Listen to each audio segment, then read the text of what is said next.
¿Qué tal? ¿Cómo están? Continuamos con la cobertura de la Unboxing Toy Convention en la segunda edición y estamos con Steven de Hasbro Estados Unidos. Steven, how do you like in Mexico so far?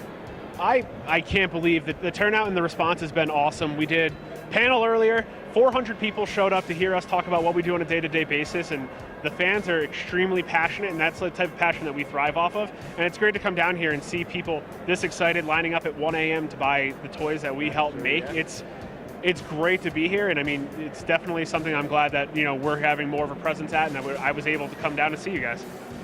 2 weeks ago you were in San Diego, now you're in Mexico City. What's the big difference between San Diego Comic-Con and Unboxing Toy Convention? I think here, I mean, it's geared a lot more towards the toys, where at San Diego Comic-Con, there's a lot more of, shows where Stranger Things, The Walking Dead, like those kinds of things. It's a lot more in entertainment. And there, I mean, I will tell you that there's no difference in terms of the passion. There might be slightly more people there because people converge on that, but I mean, here the level of passion is unmatched. I mean, it's great to see. What about the panel? I think it's a really similar panel between San Diego and here in Mexico, but about the people, is it the same amount of people? Is it more people here?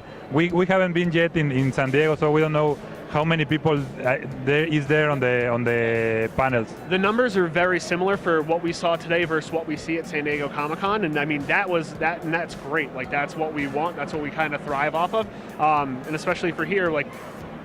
There was an expectation that we were going to reveal anything for this. It was kind of like something that we wanted to do, was kind of like showing our support for our fans down here in Mexico, and it is great to show. And I mean, hopefully now as we build, I mean, that thing could get bigger and we could keep rolling that thing out. So you didn't know that there were going to be reveals here in the... We knew. I don't think the people who were going knew that we were going to be... We already knew because we saw the panel, the San Diego Comic-Con live feed.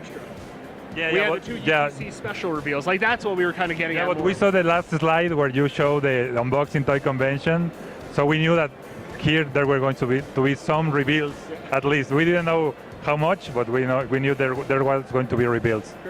Yeah, I mean, the hope. I mean, that's what we wanted to do. We wanted to kind of bring some of the excitement down here and just let everybody kind of dive into it. And there, I mean, the passion here is great. We love it. I mean, you can't really ask for much more. Okay, let's go to some in-depth questions about Star Wars. And now that the new technology about the face printing is taking real steps in Star Wars, what do you have in mind for the next stage on the old figures? You expect to launch special packs figure, like for example the archive figures, a repacks figure, or you expect to launch maybe some special accessory packs, like special head packs? How do you plan to do some? Yeah.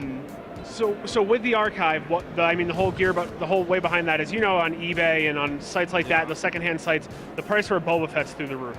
So what we were able to do now is bring Boba Fett back in everything basically the exact same as he was, just with kind of improved deco. Luke Skywalker will have the photoreal printing, so we're incorporating that in, so it gives something for new collectors or old collectors to want to buy the new stuff, while offering collectors a chance to come into the line. These are people who haven't been able to purchase into it prior. So as we adapt this technology, we're always looking at ways we can bring in old characters and kind of adapt this new technology to it to kind of like, give everything like a little bit of a refresh and kind of get those classic iconic figures out to the characters. Okay, perfect. And we're adapting that technology. Obviously, it started in Black Series. It's going to be in all our Black Series figures moving forward, but now we're slowly, like the Leia Bouche, we're bringing it into the vintage collection as well.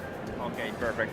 And another question, we really appreciated that you took the time to come here in Mexico and share all the information that you sharing on San Diego Comic-Con and share it here in Mexico. What's your next stop? After Mexico? So for here, I'm going to Fan Expo in Canada. Okay. So we're hoping to be able to do the same thing there, where it's kind of, we know we get a great response at San Diego, but we know our fans are not just in the US, our fans are in Latin America, they're in Europe, they're in Canada, they're in Australia, Asia, so we're trying to slowly build out plans where we're trying to make our presence felt. Last year we were at London Fan Expo, where we did another presentation there, and now we've adapted that into here. We're going to Fan Expo, and we're always looking at shows that we can have a presence at.